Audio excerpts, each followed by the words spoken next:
गोल का मतलब तो भूगोल है, भूमि पृथ्वी गोल है, खत्म मामला है कि नहीं। लेकिन ये तो शाब्दिक अर्थ हो गया ना। हर साल क्या है, पेपर 1 पेपर 2 पेपर 3 यही सब्जेक्ट्स है ना, यानी कि 750 नंबर तो इसी के हैं, पॉलिटी इकोनॉमी ज्योग्राफी हिस्ट्री। शुरुआती दौर में आप हैं, है कि नहीं। शुरुआती दौर में है का मतलब है कि यार भूगोल कैसे पढ़ा जाए, यूपीएससी क्या सवाल पूछता है, मेरा अप्रोच क्या हो। पर्यावरण का मतलब क्या है, जीव जंतु फ्लोरा फौना, है ना। क्या ये जलवायु से जुड़े हुए होंगे। हर दिन आंसर लिखने का पर्पस क्या है, आपको आपकी कमियों से, आपके पॉजिटिव पक्ष से रूबरू कराया जाए, ताकि 1750 नंबर में आप मैक्सिमाइज कर सकें। क्लियर है। तो इस पे तो क्लास में चर्चा होती रहेगी।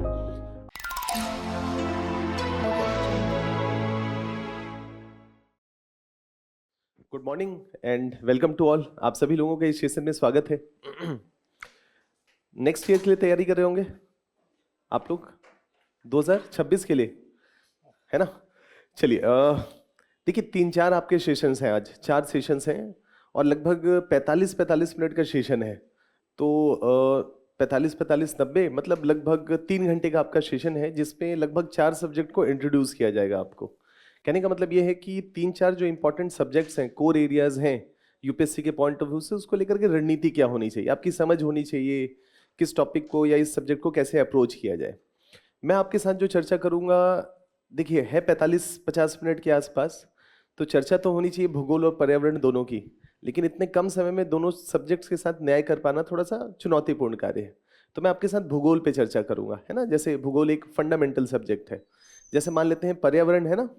अगर आपको पर्यावरण की समझ बनानी है, पर्यावरण का मतलब क्या है, जीव जंतु फ्लोरा फौना, है ना। क्या ये जलवायु से जुड़े हुए होंगे। जैसे कि आप ये उम्मीद करेंगे कि ध्रुवी भालू आकर के विषुवत रेखा पे रहे, ऐसा हो सकता है। ध्रुवी भालू यानी कहाँ रहता है, ध्रुवों पे। उसको कहें कि चलो यार घूम करके आते हैं विषुवत रेखा पे, जहाँ साल भर गर्मी पड़ती, रह पाएगा क्या, नहीं रह पाएगा ना। इसका मतलब है कि जीव को एक विशेष जलवायु क्षेत्र में रहना पसंद करते हैं, नहीं।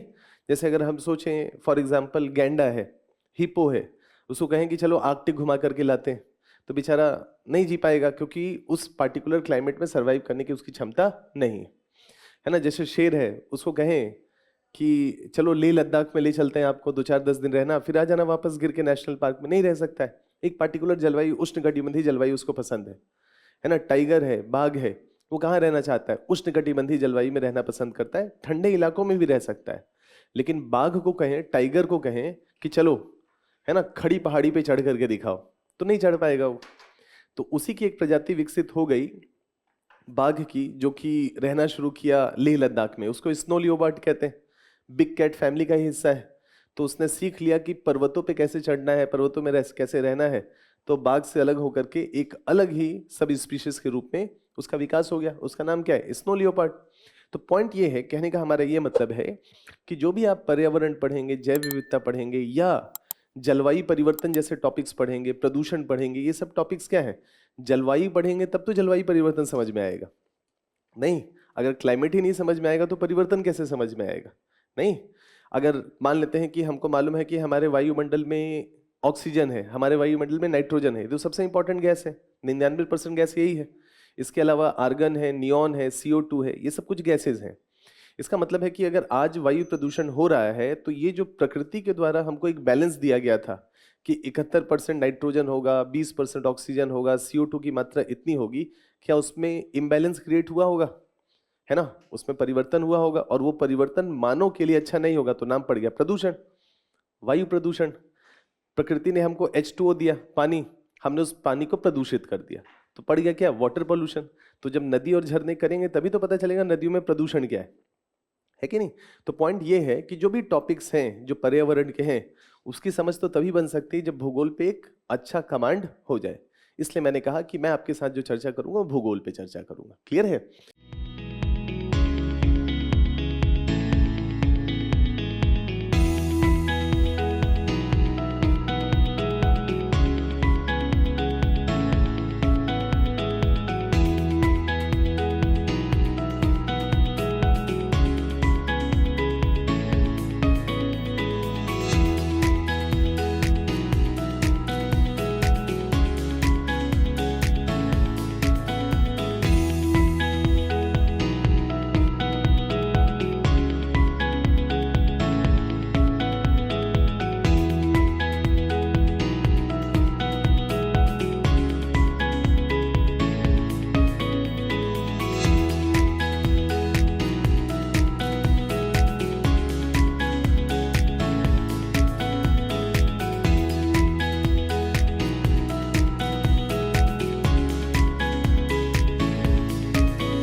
अब इसमें विषय ये है कि शुरुआती दौर में आप हैं, है कि नहीं? शुरुआती दौर में है का मतलब है कि यार भूगोल कैसे पढ़ा जाए, यूपीएससी क्या सवाल पूछता है, मेरा अप्रोच क्या हो, है ना, किससे पढ़ा जाए, ऐसी बहुत सारी दुविधा वाली स्थिति रहती है कि नहीं, है कि नहीं? और अगर शुरुआत में ही सही रास्ता मिल जाए, तो एक राइट डायरेक्शन मिल जाए, तो इसका मतलब है कि रास्ता आसान हो जाएगा ना। अब हमको मालूम है, जैसे सपोज करिए कि हमको मालूम है कि वहां जाना है और आपके पास जीपीएस है, जीपीएस है का मतलब है कि आपको मालूम है कि ये रास्ता है, तो भटकाव नहीं होगा ना। तो सबसे इंपॉर्टेंट चीज क्या है, रास्ता सही होना चाहिए। तो हम क्या करेंगे, एक अपना टारगेट बनाएंगे कि इतने दिनों में इतना करेंगे, इतने दिनों में इतना करेंगे, इतने दिनों में इतना करेंगे, हमारी इस टॉपिक पे पकड़ बन जाएगी। लेकिन पता चला कि किसी ने चाय पीते पीते आपसे कहा कि यार ये वाली किताब अच्छी है ना, 2 महीने पढ़े, फिर दोबारा कहीं चाय पी रहे थे, उसने कहा यार ये किताब पढ़ रहे हो, ये तो सही नहीं है ना, इससे अच्छी तो ये है। तो फिर उस किताब को छोड़ करके दूसरा, पता चला इस एक्सपेरिमेंट में 1-1.5 साल निकल गए। क्लियर है, ये संकट की स्थिति है, चैलेंजेस हैं, चुनौती है। होना क्या चाहिए, एक बार सही रणनीति बनाए और 4-5 किताबें ही तो पढ़नी है। हिस्ट्री का एक किताब पढ़ना है, मॉडर्न इंडिया का, कल्चर का एक अच्छे से किताब पढ़ लेना है, भूगोल की किताब अच्छे से पढ़ लेनी है, पॉलिटी की किताब या उससे जुड़ा हुआ जो पक्ष है, इकोनॉमी अच्छे से पढ़ लेना, और इन्वायरमेंट। ये 5-6 सब्जेक्ट्स हैं। इसको लेकर के अगर आपने सही तरीके से कॉन्सेप्ट बना लिया, सूचनाएं एकत्रित कर ली, तो उसका मतलब है कि यूपीएससी आसान हो गया ना। हर साल क्या है, पेपर 1, पेपर 2, पेपर 3, यही सब्जेक्ट्स है ना। यानी कि 750 नंबर तो इसी के हैं, पॉलिटी, इकोनॉमी, ज्योग्राफी, हिस्ट्री, है कि नहीं, इन्वायरमेंट का सेक्शन है, और बाकी बच जाता है आईआर और इन्वायरमेंट का सेक्शन, आईआर और साइंस एंड टेक वाला सेक्शन। तो तुलनात्मक रूप से क्या है कि यूपीएससी बहुत मुश्किल नहीं है, लेकिन क्या है कि बहुत सारा समय एक्सपेरिमेंट में निकल जाता है। एक्सपेरिमेंट मतलब सही गाइडेंस ना हो।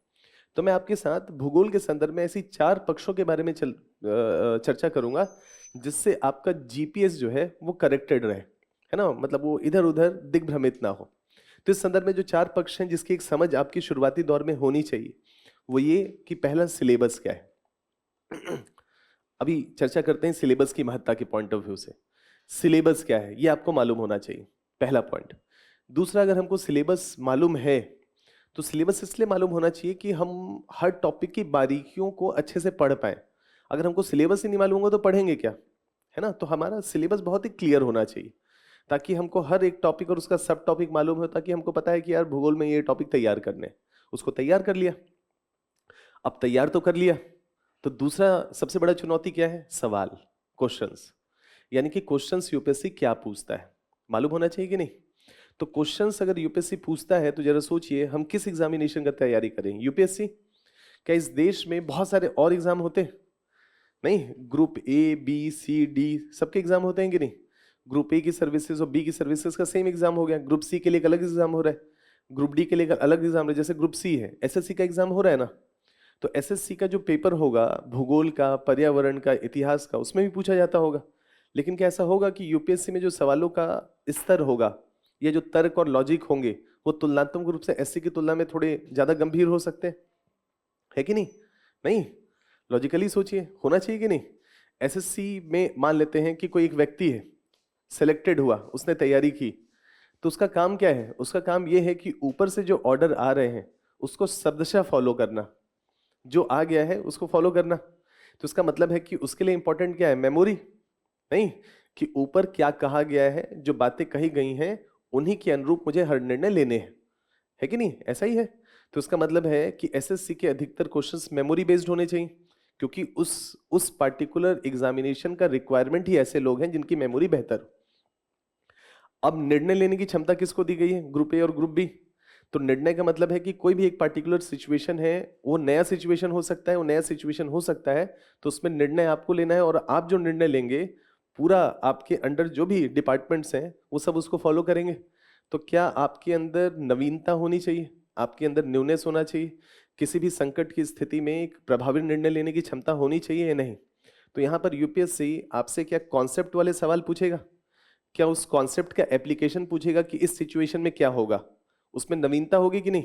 क्योंकि उस नवीनता के माध्यम से आपकी पर्सनैलिटी या आपके तर्कों को समझना चाहेगा कि संकट की स्थिति में या वैसे सिचुएशंस या क्राइसिस वाले सिचुएशन में आप अपने समझ के आधार पे किस निर्णय तक पहुंचेंगे। तो यूपीएससी जो, या आप जिस एग्जाम की तैयारी आप भूगोल के पॉइंट ऑफ व्यू से कर रहे हैं, उसमें अधिकतर सवाल ऐसे पूछे जाएंगे जिसमें तर्क होंगे, जिसमें लॉजिक होंगे, जिसमें कॉन्सेप्ट्स होंगे।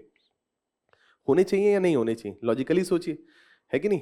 तो यहाँ पर मैं आपके साथ जो दूसरा एक पक्ष है उसमें ये पूछूंगा, मतलब चर्चा करूंगा, वो ये कि यूपीएससी जो सवाल आपसे पूछ रहा है उसकी प्रकृति क्या है, उसका नेचर क्या है, ताकि आप जब कोई भी चीज पढ़ें, अगर हमको सिलेबस मालूम है तो हमको पता होगा कि यार इस टॉपिक से ना इस प्रकार के सवाल बन सकते हैं। तो पढ़ते समय हम अलर्ट रहेंगे ना कि इसमें कॉन्सेप्ट क्या है, इसमें सूचनाएं क्या है, इसमें करंट क्या है, जो भी विभिन्न प्रकार के सवाल बना रहे हैं। तो पढ़ने का तरीका भी समझ में आ जाएगा कि इस तरीके से पढ़ा जाना चाहिए क्योंकि इस प्रकार के सवाल मुझसे पूछे जाएंगे। दूसरा पक्ष ये। तीसरा, किसी भी एग्जामिनेशन में जो पक्ष है वो ये है कि यार भूगोल का वजन क्या है ना सर, इतनी बातें कर रहे हैं, सवाल कितने आएंगे, वेटेज क्या है। वेटेज से ट्रेंड समझ में आएगा कि अगले साल या नेक्स्ट ईयर इस टॉपिक से कितने सवाल प्रोबेबल आ सकते हैं, आने की संभावना है। तो जो पीछे के 10-12 साल का ट्रेंड होगा वही बता रहा होगा कि नेक्स्ट ईयर भी कम से कम इतने सवाल आने चाहिए। नहीं तो आपको उसकी गंभीरता समझ में आएगी कि इसका मतलब है कि अगर मुझे इस एग्जामिनेशन में फॉर एग्जाम्पल अगर सफल होना है तो मान लेते हैं कि ज्योग्राफी प्लस एनवायरनमेंट के सवाल लगभग 30 से 33 आते हैं। 30 मिनिमम है और 33 मतलब मैक्सिमम है। तो 30 से 33 के बीच में कहीं फ्लक्चुएट करता है। तो इसका मतलब है कि हर तीसरा सवाल उस दिन एग्जामिनेशन हॉल में वो या तो भूगोल का होगा नहीं तो पर्यावरण का होगा। क्लियर है, आप चाहें ना चाहें इस सब्जेक्ट को, लेकिन हर तीसरा सवाल आपके सामने खड़ा होगा कि बताओ, है ना, पर्यावरण का ये टॉपिक है या भूगोल का ये टॉपिक है। तो अगर आपको वजन पता चलेगा तो आपको समझ में आ जाएगा कि शुरू से ही इस पे मुझे काम करने की जरूरत है क्योंकि मेरी सफलता के का आधार बन सकता है। ऐसे मुख्य परीक्षा के पॉइंट ऑफ व्यू से थोड़ा देखना पड़ेगा कि यार भूगोल का पर्यावरण का वजन कितना है। ठीक है, तो 3 पक्ष हो गए। 3 पक्ष क्या हो गए? एक तो सिलेबस की समझ, दूसरा सवालों की प्रकृति, और सवालों की प्रकृति हम लोगों ने समझ लिया तो सवाल तुलनात्मक रूप से वजन कितना है, वेटेज कितना है। चौथा, ये सब चीजें हो गई तो पढ़ा कहाँ से जाए, है कि नहीं, इन सब चीजों को पढ़ना कहाँ से चाहिए। ये 4 चीज अगर क्लियर हो तो रास्ता आसान होगा कि नहीं। इन 4 चीजों के बारे में कोशिश रहेगी कि 45-50 मिनट में न्याय कर पाए, और बाकी जब क्लासेस होंगी तो उस पर तो चर्चा चलती ही रहेगी। लेकिन आप क्लास करें या ना करें, लेकिन भूगोल मतलब आप मतलब पढ़ें या ना पढ़ें वो बहुत इंपॉर्टेंट नहीं है। इंपॉर्टेंट ये है कि आपका समय वेस्ट नहीं होना चाहिए, मतलब आपका दिशा एकदम दिग्भ्रमित ना हो, बिल्कुल एकदम सटीक डायरेक्शन के साथ चलते रहें। क्लियर है? तो इन 4 चीजों के साथ शुरुआत करते हैं। अगर कोई सवाल आपका है तो पूछ लें, नहीं तो फिर शुरू करते हैं। है कोई सवाल? शुरू करें? चलिए देखिए, अगर हम भूगोल की बात करें तो भूगोल एक खिचड़ी सब्जेक्ट है अपने आप में। क्लियर है? ऐसा मतलब सब कुछ की जरूरत इसमें पड़ेगी। जैसे फॉर एग्जांपल भूगोल का मतलब तो भूगोल है, भूमि पृथ्वी गोल है, खत्म मामला, है कि नहीं। लेकिन ये तो शाब्दिक अर्थ हो गया ना। भूगोल का मतलब है पृथ्वी, और पृथ्वी पे जो कुछ भी है वो भूगोल का सब्जेक्ट है। क्लियर है? तो इसमें 2 पक्ष है भूगोल में। तो एक प्राकृतिक पक्ष हो गया, यानी कि पृथ्वी पे क्या है, पृथ्वी पे जो भी प्राकृतिक फेनोमेनाज चल रहे हैं, क्रियाएं चल रही हैं, उसकी एक समझ होनी चाहिए। और क्या मानव उसमें हस्तक्षेप कर रहा है, क्या मानव उसमें अपने आप को ढाल रहा है अपने अनुसार, या उसमें कुछ बदलाव कर रहा है। तो भूगोल के 2 हिस्से हैं, प्राकृतिक भूगोल, और उस प्राकृतिक भूगोल को साधते हुए, उसके साथ सामंजस्य बनाते हुए मानव उसके साथ निवास कर रहा है या उसमें कुछ बदलाव कर रहा है। तो दूसरा पक्ष क्या होगा? मानव भूगोल। तो भूगोल के 2 हिस्से हैं, प्राकृतिक भूगोल और मानव भूगोल। तो सिलेबस 2 है। क्लियर है? अभी यूपीएससी का नोटिफिकेशन आने वाला है ना। यूपीएससी का जो नोटिफिकेशन आएगा उसमें यूपीएससी कहेगा कि मैं आपसे परीक्षा कराना चाहता हूं, इतना वैकेंसीज है और मैं ये चीजें आपसे पूछूंगा। मतलब आपके सामने सिलेबस रखेगा, और सिलेबस रखता है जब यूपीएससी, जब सिलेबस आपके सामने रखता है तो उसमें यूपीएससी यही कहता है ना, उसमें यूपीएससी केवल ये शब्द रखता है, भारत तथा विश्व का भूगोल। सिर्फ ये, भारत और विश्व का मतलब पूरे पृथ्वी का। और मैं क्या जानना चाहता हूं, कहता है मैं जानना चाहता हूं प्राकृतिक पक्ष, मैं जानना चाहता हूं सामाजिक पक्ष, मैं जानना चाहता हूं आर्थिक पक्ष। बूझो तो जाने, प्राकृतिक का मतलब क्या है, सामाजिक का मतलब क्या, आर्थिक का मतलब क्या। इतना लिखता है प्रीलिम्स के सिलेबस में, सिर्फ इतना। तो अब प्राकृतिक में सोचते रहिए यार क्या क्या प्राकृतिक हो सकता है कि नहीं। थोड़ा सा डिटेल में होना चाहिए कि नहीं सिलेबस, उसकी चर्चा नहीं करता है। लेकिन उसी नोटिफिकेशन में नीचे जाएंगे ना, जब प्रीलिम्स के बाद मेंस वाला जो सिलेबस होगा उसमें यूपीएससी ये लिखता है, मुख्य परीक्षा का सिलेबस, और उसमें कहता है विश्व के भौतिक भूगोल की कुछ मुख्य विशेषताएं, कुछ क्या, है ना। फिर विश्व भर के प्रमुख प्राकृतिक संसाधन, दक्षिण एशिया भारतीय उपमहाद्वीप को शामिल करते हैं विश्व के सभी विभिन्न भागों में प्राथमिक, द्वितीयक और तृतीयक क्षेत्रों के उद्योगों को स्थापित करने के लिए जिम्मेदार कारक।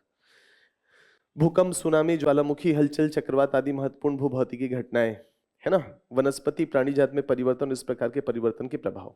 इतना लिख दिया, है ना। डिकोड कुछ खास नहीं किया, मोटी मोटी बातें कही गई। विश्व भर के प्रमुख प्राकृतिक संसाधन, क्या प्रमुख, है ना, कौन कौन से प्रमुख माने, है ना, और क्या क्या तैयार करें।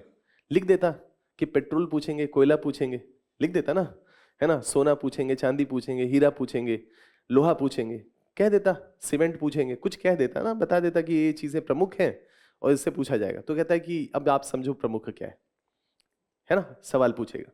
यहां पर क्या लिखा है, इसमें आगे लिखा है प्राथमिक, द्वितीयक और तृतीयक क्षेत्र। तो सारे उद्योग तो इसी के कैटेगरी में आते हैं, तो प्राइमरी कैटेगरी, नहीं तो सेकेंडरी, नहीं तो टर्शरी। तो यानी कि दुनिया के जो भी उद्योग है सवाल पूछ सकता है कि नहीं। तो तैयार करते रहिए सभी उद्योग धंधे, है ना। यही है ना 3 शब्द का मतलब, प्राथमिक, द्वितीयक और तृतीयक। सेवा सेक्टर का मतलब क्या होता है, तृतीयक। सेवा सेक्टर, है ना। मैन्युफैक्चरिंग का मतलब होता है द्वितीयक, और प्राथमिक मतलब कृषि, कृषि के विभिन्न प्रकार, वो प्राथमिक हो गया। और कहा कि पढ़ो। तो क्या अमेरिका का कृषि पढ़ते रहे, क्या वो वेनेजुएला में कैसे कृषि हो रहा है वो पढ़ते रहे, या वो नाइजीरिया में कैसे कृषि होता है वो पढ़े, क्या पढ़े। प्रमुख प्राकृतिक संसाधन। तो थोड़ा सा क्या है, डिस्क्रिपेंसीज हैं, मतलब कहने का मतलब है बहुत बारीकियां नहीं, और इन्हीं बारीकियों में ट्रैप होते हैं, क्योंकि जब हम सिलेबस देखते हैं तो हमको कोई सधा हुआ रास्ता नहीं मिलता है कि एक्चुअली प्राथमिक में क्या पढ़ें, द्वितीयक में क्या पढ़ें। यहां पर कुछ बातें उसने लिख दी, भूकंप, सुनामी, ज्वालामुखी, चक्रवात, उसके बाद लिख दिया आदि। अब ये आदि क्या, समझ रहे हैं। लिख देता, जब इतना लिख रहा था तो 2-4 और लिख देता और कहता पूर्ण विराम लगा देता। आदि का मतलब तो कुछ भी हो सकता है ना, है कि नहीं। तो कहने का मतलब यह है कि सिलेबस बहुत ही वेग है। वेग कहने का मतलब है कि बहुत बारीकी के साथ यूपीएससी ने उसको परिभाषित नहीं किया है, और यही दुविधा की स्थिति है ना, कि क्या पढ़े क्या नहीं पढ़े। तो ऐसे में आपको थोड़ा सा सिलेबस का बेहतर तरीके से समझ होना चाहिए। जैसे फॉर एग्जाम्पल मैं एक ही सब्जेक्ट, मतलब इसी में से एक टॉपिक ले लेता हूं, जैसे भूकंप लिखा है, तो मान लेते हैं कि भूकंप पे यूपीएससी सवाल पूछेगा, सपोज करते हैं भूकंप पे सवाल पूछेगा। तो क्या हमको भूकंप का टॉपिक तैयार करने से पहले क्या हमको अपना दायरा फिक्स कर लेना चाहिए कि मुझे भूकंप में पढ़ना क्या क्या है। तो इसका मतलब है कि अगर हम भूकंप पढ़ने से पहले चिंतन कर लें कि यार भूकंप में क्या क्या पढ़ा जाना चाहिए, तो हमारा रास्ता आसान होगा कि नहीं। तब हमको पता होगा कि हमको एक्चुअली में भूकंप में क्या क्या करना है। और जब हमको पता ही नहीं कि भूकंप में पढ़ना क्या है, तो बस पढ़े जा रहे, बहे जा रहे, हमारी रणनीति नहीं है, या हम सोच नहीं पा रहे कि भूकंप में किस किस प्रकार के सवाल बन सकते हैं। जैसे फॉर एग्जाम्पल इसी को डिकोड करते हैं भूकंप के पॉइंट ऑफ व्यू से। सारा सिलेबस का तो समय नहीं है, लेकिन मतलब कुछ कुछ पॉइंट ऑफ व्यू से समझने की कोशिश करिएगा। भूकंप में क्या एक सवाल हो सकता है, भूकंप के कारक क्या क्या है, भूकंप आने के कारक क्या क्या हो सकते हैं, पूछ सकता है। तो क्या इसके प्राकृतिक कारक हो सकते हैं, क्या मानव जनित कारक हो सकते हैं। तो क्या पहला एक सवाल बन सकता है कि भूकंप आने के विभिन्न कारकों की चर्चा करें।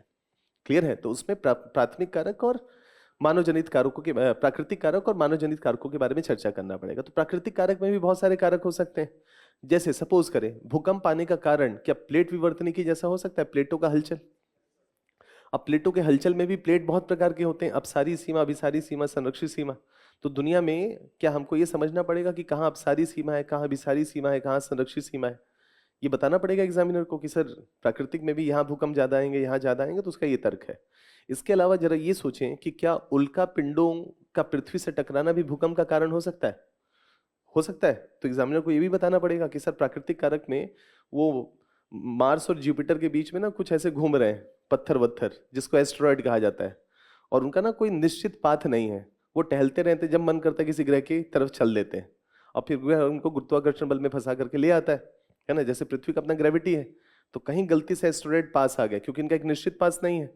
तो पृथ्वी कहेगा कि जब आ ही गए हो तो चाय पानी पी के जाओ, तो पृथ्वी पे चला आएगा, और पृथ्वी पे चला जाएगा तो पृथ्वी से टकरा सकता है, और टकराया तो उल्का पिंड कहलाएगा। नहीं टकराया, वायुमंडल में ही जल गया, जिसको टूटता तारा कहते हैं, तो उल्का कहलाएगा। तो उल्का है तो ठीक है, पिंड हो गया तो खतरनाक है। और माना जाता है कि पृथ्वी पे 6 मास एक्सटिंक्शन इवेंट्स हैं, 6 बार पृथ्वी से जीवन नष्ट हुआ है। मतलब जीवन पनपा 70% खत्म हो गया, पनपा 70% एक्सटिंक्शन अगर जीव जंतुओं का हो जाता है तो उसको मास एक्सटिंक्शन इवेंट्स कहते हैं। पृथ्वी पे ऐसा 5 बार हुआ है, 6वीं बार में जी रहे हैं। तो माना जाता है कि 5 मास एक्सटिंक्शन इवेंट्स में से मैक्सिमम बार अगर पृथ्वी पे जीवन खत्म हुआ है तो उल्का पिंड का पृथ्वी से टकराना है। तो एग्जामिनर को थोड़ा बताना पड़ेगा। जैसे आज चांद देखते हैं ना, चांद का निर्माण पृथ्वी के टूटने से हुआ है। पृथ्वी पे एक उल्का पिंड टकराया और टकरा करके उसने चांद, मतलब आज जो चांद है वो पृथ्वी से टूट करके जहां है वहां पहुंच गया। क्लियर है? तो जरा सोचिए कि इतना बड़ा हिस्सा जब टूटा होगा तो पृथ्वी पे कितना बड़ा भूकंप आया होगा, जस्ट इमेजिन। हो सकता है। इसके अलावा बहुत सारे अन्य कॉन्सेप्ट्स हैं। एक है इलास्टिक रिबाउंड थ्योरी, जो रीड का कॉन्सेप्ट है, वो भी एक कारण हो सकता है। मानव जनित कारकों में क्या माइनिंग हो सकता है, इंफ्रास्ट्रक्चर का विकास पर्वतीय क्षेत्रों में हो सकता है, अलग अलग कारण हो सकते हैं, है कि नहीं? तो एग्जामिनर आपसे पूछेगा कि कारकों की चर्चा करें, बताना पड़ेगा। क्या दूसरा इसका वितरण पूछ सकता है कि विश्व में भूकंपों का वितरण कहाँ कहाँ पाया जाता है? तो इसमें कुछ कॉन्सेप्ट इन्वॉल्व होंगे, तो हमको क्या तैयार करना पड़ेगा? वितरण। क्या पूछ सकता है कि हाल ही के समय में विश्व में जो भूकंप आए हैं उसके क्या कारण रहे हैं? जैसे आपने सुना होगा ताइवान में भूकंप आया, तुर्की में भूकंप आया। तुर्की का तो संभवतः पढ़े होंगे या सुने होंगे। 30,000 से ज्यादा लोग गुजर गए। क्या हुआ वहां पर, ऐसा ऐसी स्थिति क्या हुई? तो कह सकता है वैश्विक वितरण के साथ साथ हाल में आए हुए भूकंप, जैसे तुर्की में भूकंप के कारणों की चर्चा करें। ये भी तो सवाल बन सकता है। क्या भूकंप आएगा तो प्रभाव होगा? भूकंप अगर आएगा तो उसका प्रभाव होगा? क्या लगता है, पॉजिटिव नेगेटिव? नेगेटिव ज्यादा लिखेंगे ना, कि पॉजिटिव सोचेंगे नहीं कुछ पॉजिटिव तो लिख के रहूंगा आज, है ना? नेगेटिव तो उसके नकारात्मक प्रभाव भी कुछ होंगे, लिखना पड़ेगा ना। अगर पूछता है तो उसके बारे में चर्चा करनी पड़ेगी। क्या भूकंप को साधने की कुछ रणनीतियां हो सकती हैं? अगर हो सकती हैं तो कुछ सुझाव, कि अगर किसी क्षेत्र विशेष में भूकंप आने की प्रबलता है तो वहां पर भूकंप के प्रभाव को न्यून करने के लिए क्या क्या किया जाना चाहिए। तो भूकंप का कारण, है ना, भूकंप का वितरण, भूकंप का प्रभाव, भूकंप को साधने की रणनीति, ये दायरा होना चाहिए कि नहीं? इतना कर लेंगे तो भूकंप पे कोई भी सवाल आएगा तैयार रहेंगे कि नहीं? समझ रहे हैं? तो दायरा फिक्स करना पड़ेगा। डिकोड, यहां लिख दिया भूकंप, तो क्या करें भूकंप में, है ना? मतलब क्या क्या किया जाना चाहिए। तो हमने दायरा बनाया कि यार ये हो सकता है, ये हो सकता है, ये हो सकता है, ये हो सकता है। और क्या आपने सुना है अभी दिल्ली एनसीआर में भी कुछ दिन पहले भी छोटा एक झटका आया था? और ये पहला झटका नहीं है, पिछले 3 सालों से, 2.5-3 सालों से दिल्ली में लगातार छोटे छोटे भूकंपीय घटनाएं हो रही हैं। तो क्या एक सवाल करंट अफेयर से भी बन सकता है भूकंप पे, कि दिल्ली एनसीआर या उत्तर भारत में पिछले कुछ वर्षों से लगातार भूकंपीय गतिविधियां देखी जा रही, कारणों की चर्चा करें। और बाकी प्रभाव प्रभाव तो सेम ही पॉइंट हो जाएगा।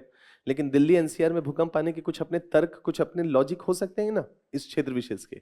तो क्या उस पे करंट के पॉइंट ऑफ व्यू से सवाल बन सकता है? नहीं, कि 2.5-3 साल से जी रहे हैं, और कैसे जी रहे हैं, भय में जी रहे हैं, कोई बड़ा भूकंप ना आ जाए। छोटा भूकंप आता है तो अच्छा चलो छोटा भूकंप आया, लेकिन छोटा छोटा की जगह अगर बड़ा आ जाता है एक ही साथ तो। और छोटे छोटे भूकंप क्यों आ रहे हैं, उसके लॉजिक क्या है, उसका तर्क क्या है, कुछ तो एक्सपर्ट साइंटिस्ट बता रहे होंगे कि यार दुनिया में हम ही मिले थे जहां पर पिछले 3 सालों से छोटे छोटे झटके लगातार चलते चले आएंगे। कुछ तो लॉजिक, कुछ तो तर्क होगा। कैसे करंट बेस्ड सवाल भी बनाए जा सकते हैं। इस तरीके से हमको सब्जेक्ट को डिकोड करने की जरूरत है। हर एक शब्द का, हर एक शब्द का अर्थ समझना पड़ेगा, हर एक शब्द की व्याख्या करनी पड़ेगी कि उस पर प्रबलता क्या है, उस पर सवाल बनने की पॉसिबिलिटीज या प्रोबेबिलिटीज क्या है।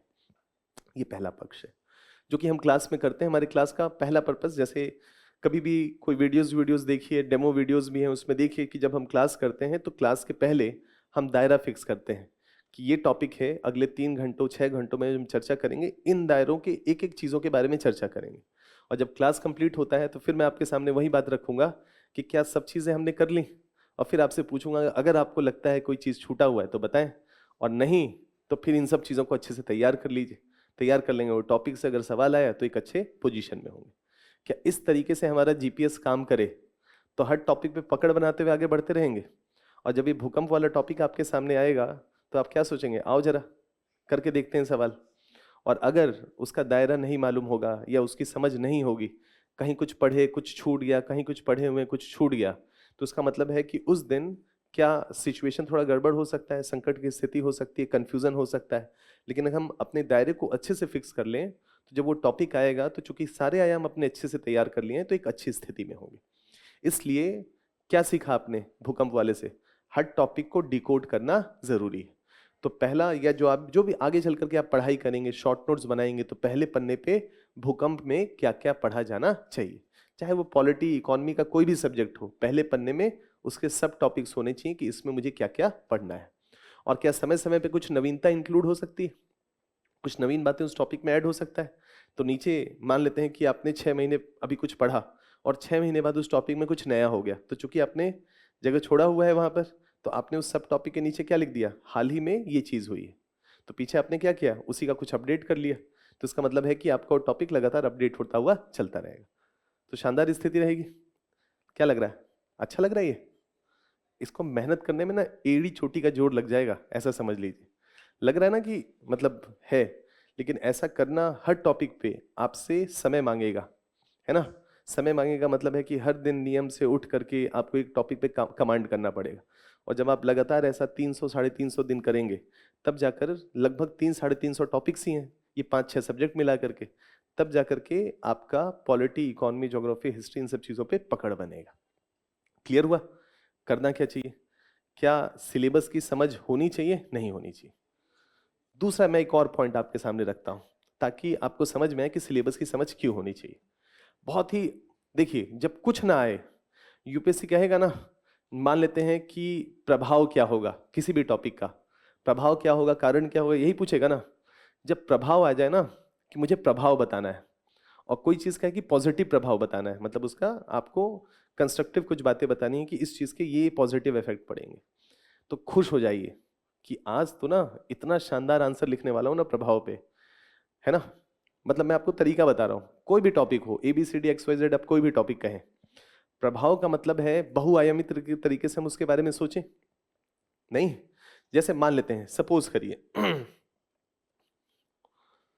जैसे ज्वालामुखी है ना, जैसे ज्वालामुखी है, ज्वालामुखी का कुछ पॉजिटिव और नेगेटिव प्रभाव हो सकता है, या नेगेटिव प्रभाव होगा, पॉजिटिव प्रभाव होगा। मान लेते हैं पॉजिटिव प्रभाव है, पॉजिटिव प्रभाव लिखना है, तो मैं बहुआयामी दृष्टिकोण से उसकी चर्चा कर सकता हूं, अलग अलग तरीके से। एग्जामिनर ने पूछा कि ज्वालामुखी के कारणों की चर्चा करिए, प्रकार की चर्चा करते हैं, उसके प्रभाव बताइए, तो मुझे उसका पॉजिटिव और नेगेटिव प्रभाव बताना पड़ेगा। सपोज करते हैं, तो मैं जब प्रभाव लिखना चाहूंगा तो मैं ये सोचूंगा कि अगर मुझे सिलेबस की अच्छी समझ हो, अगर मुझे सिलेबस की अच्छी समझ हो तो मैं सारे प्रभाव बता दूंगा, है ना। जैसे क्या मैं चर्चा करते समय ऐतिहासिक दृष्टिकोण से कुछ बातों को ला सकता हूं, क्या मैं उसकी सांस्कृतिक महत्ता के बारे में कुछ चर्चा कर सकता हूं।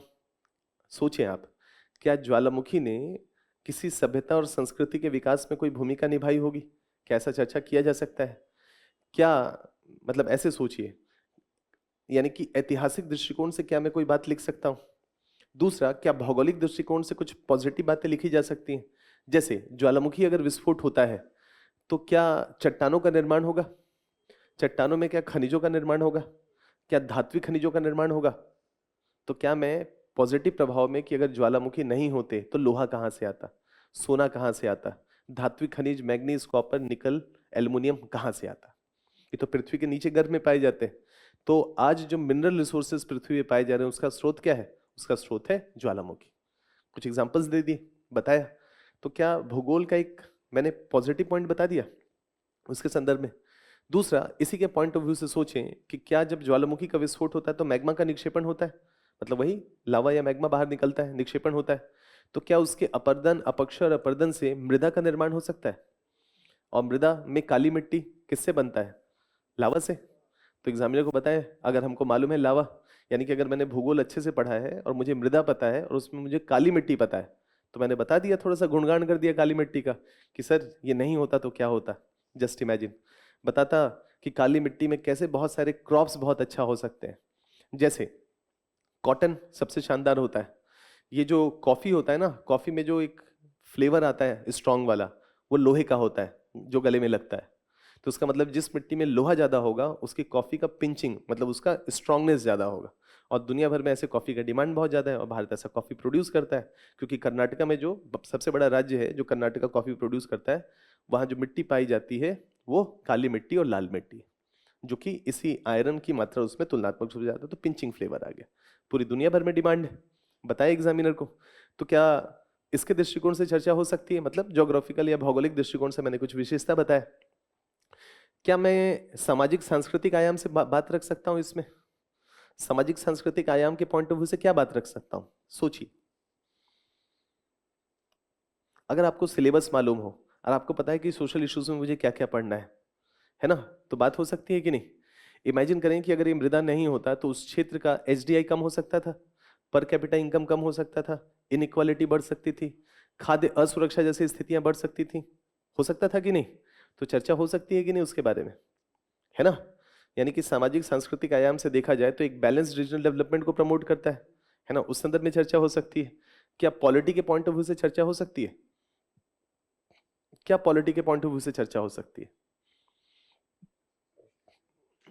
इंटर स्टेट डिस्प्यूट बढ़ सकते थे। इंटर स्टेट जो है, अगर संसाधनों का वितरण नहीं होता या खनिज नहीं होते, मिनरल्स नहीं होते, ज्वालामुखी नहीं होता, तो झारखंड का हाल और क्या होता। जस्ट इमेजिन छत्तीसगढ़ और कितना पीछे होता। पॉलिटिकली जरा सोच के देखिए, है ना। अपेक्षाकृत क्या होता है, आज इनके पास रिसोर्सेज हैं, और रिसोर्सेज हैं तो आज भारत के सबसे ज्यादा मिनरल रिच स्टेट्स हैं। तो ऐसी स्थिति में इनका एक, अगर देखा जाए पॉलिटिकल सिस्टम में, तो इंटर स्टेट जो डिस्प्यूट्स हैं उसको रिड्यूस करने में एक रोल प्ले कर रहा है, या देश के सर्वांगीण विकास के पॉइंट ऑफ व्यू से एक रोल प्ले कर रहा है कि नहीं। तो पॉलिटिकल पॉइंट ऑफ व्यू से, आईआर के पॉइंट ऑफ व्यू से डिस्कशन हो सकता है। क्या इन राज्यों ने भारत के विभिन्न देशों के साथ सहयोग और संबंधों को आगे बढ़ाने में एक रोल प्ले किया है। जैसे भारत और जापान के संबंधों का आधार है लौह अयस्क का निर्यात। जापान को भारत सबसे ज्यादा लोहा देता है, जापान के पास लोहा नहीं है, और जापान उसी लोहे से गाड़ी बना देता है ना, उसी से ये लैपटॉप बना देता है, इलेक्ट्रॉनिक्स के प्रोडक्ट बना देता है, दुनिया भर को निर्यात कर देता है। यानी कि 1 रुपए में खरीदता है, 100 रुपए में बेचता है। तो उसके लिए भारत इंपॉर्टेंट हो गया कि नहीं। तो जापान हर मंच पे भारत का समर्थन करता है, भारत का सहयोग करता है, क्योंकि उसकी अर्थव्यवस्था का आधार का जो रॉ मटेरियल है ना, वो तो भारत ही दे रहा है। किसी से और मांग करके देख ले, चीन से देगा क्या, नहीं देगा। ऑस्ट्रेलिया के पास है नहीं, देगा नहीं। तो भारत सबसे करीब है जो दे सकता है ना। रशिया देगा नहीं, क्योंकि रशिया का मानना है कि जापान यूएस का एलाई है। तो कुल मिला के बच जाते हैं हम। तो रशिया या जापान की निर्भरता किस पे हो गई, हम पे। तो अगर हमने आईआर अच्छे से पढ़ा है तो हम बता दिए कि भारत और जापान के संबंधों को सुदृढ़ करने में धात्विक खनिजों के निर्यात ने एक इंपॉर्टेंट रोल प्ले किया है। और आज जापान भारत के साथ लगातार विभिन्न मंचों पे सहयोग कर रहा है ना। बात हो सकती है, बहुत सारी बातें कह सकते हैं इसमें, अगर आपने पढ़ा हो कि क्या जापान और भारत के बीच में कुछ सहयोग है। एशिया अफ्रीका ग्रोथ कॉरिडोर, मतलब हम बता रहे हैं कि जब आप पढ़ लेंगे तो ऐसी बहुत सारी बातों को बताएंगे कि ये जो मिनरल का रिसोर्सेज है या संसाधनों का जो वितरण है, या जापान की जो जरूरतें हैं भारत ने पूरी की, तो वैश्विक स्तर पर हमने देखा कि सामरिक रूप से भारत के हितों की रक्षा हुई। फॉर एग्जाम्पल, चाइना के चेकबुक डिप्लोमेसी को काउंटर करने में जापान लगातार हिंद महासागर में भारत की मदद कर रहा है। उदाहरण के लिए एशिया अफ्रीका ग्रोथ कॉरिडोर। प्रभाव पूछा था ना, तो अगर मुझे सिलेबस पूरा पता है तो मैं कहां तक जा रहा हूं। अब जरा सोचिए कि इस ज्वालामुखी के पॉइंट ऑफ व्यू से पर्यावरण की चर्चा की जा सकती है नहीं। जैव विविधता को बढ़ाने में रोल प्ले कर सकता है कि नहीं। जैव विविधता को बढ़ाने में इसका मतलब ये है कि जो ज्वालामुखी का क्रेटर होता है ना, वो भविष्य में झील बन जाता है। जब ज्वालामुखी शांत हो जाता है तो कटोरे जहां से विस्फोट हुआ था उसको क्रेटर कहते हैं। तो उस क्रेटर में समय के साथ पानी बन गया तो झील, और जहां पानी हो जाएगा उसके आसपास जैव विविधता ज्यादा होगी। तो ऐसी स्थिति में हम बता देंगे कि ये जो आप देखते हैं ना गिर नेशनल पार्क, वो एक क्रेटर का उदाहरण है। तो देख रहे हैं क्या, गिर नेशनल पार्क बन गया। झारखंड छोटा नागपुर का पठार एक क्रेटर का उदाहरण है। तो देखिए क्या है, जैव विविधता का आधार है इस पूरे हिस्से में काफी ज्यादा। और देखिए खूब सारी नदियां निकल रही हैं इससे। झारखंड छोटा नागपुर के पठार से उत्तर में चले जाएं, दक्षिण में चले जाएं, पूरब में चले जाएं, नदियां ही नदियां निकल रही हैं। और नदियों के आसपास जैव विविधता क्या होता है, ज्यादा होता है। तो कुछ नदियों के नाम बता दिए कि सर ये जो नदियां हैं, अगर क्रेटर ही नहीं होता, ज्वालामुखी का विस्फोट ही नहीं होता, तो बीच में गड्ढा नहीं होता, बीच में पानी नहीं भरता, पानी नहीं भरता, तो फिर चारों तरफ से गिरता नहीं। उदाहरण के लिए ब्राह्मणी, उदाहरण के लिए बैतरणी, उदाहरण के लिए स्वर्ण रेखा रिवर, उदाहरण के लिए उत्तरी कोयल, दक्षिणी कोयल, दामोदर नदियां, इन सब का स्रोत क्या है, छोटा नागपुर का पठार। हम ये बता रहे हैं, हम आपको ये बताना चाहते हैं कि एक बार अगर आपने सब चीजें अच्छे से पढ़ ली तो फिर प्रभाव पूछा ना, तो सिलेबस अगर आपको अच्छे से पता हुआ और सिलेबस पे आपने अच्छे से काम किया है, तो आप आंसर को उस स्तर पर ले जाएंगे जहां पर बच्चे पहुंच नहीं पाएंगे। वो क्या सोचेंगे, प्रभाव में केवल भौगोलिक भौगोलिक प्रभाव लेकर के छोड़ देंगे। और आप कहां तक जा रहे हैं, सांस्कृतिक दृष्टिकोण से, ऐतिहासिक दृष्टिकोण से, पॉलिटिकल दृष्टिकोण से, है ना, आईआर के दृष्टिकोण से, पर्यावरणीय दृष्टिकोण से। आंसर में कितनी विविधता है, जस्ट इमेजिन करें, है कि नहीं है। तो क्या सिलेबस की समझ एक शानदार आंसर लिखने में मदद करेगा या नहीं करेगा, ये आपको बताना चाहते हैं। इसलिए हर सब्जेक्ट की जितनी बारीकी पे आपकी पकड़ होगी, उस दिन एग्जामिनेशन हॉल में कुछ आयामों पे कुछ नहीं आता है। प्रभाव आप सोच नहीं पा रहे हैं कि यार प्रभाव तो पढ़ा ही नहीं, तो सिलेबस को ऐसे हाथ जोड़ करके नमन करिए कि यार मुझे सिलेबस याद है, इन इस टॉपिक को मैं सारे सिलेबस के पॉइंट से जोड़ दूंगा, है ना। मल्टी डायमेंशनल आंसर इसी को कहते हैं, जो कि किताब नहीं सिखाता है। आपके अंदर का जो स्वभाव, जो लर्निंग या जो आपने गहराई एकत्रित किया है, उससे मल्टी डायमेंशनल आंसर बनता है। ये है सिलेबस का महत्व। क्लियर है। और बाकी विस्तार से आने वाले समय में चर्चा करते रहेंगे आपसे, है ना, अलग अलग टॉपिक्स के ऊपर। थोड़ा समझ बना कि सिलेबस पे पकड़ होनी चाहिए कि नहीं।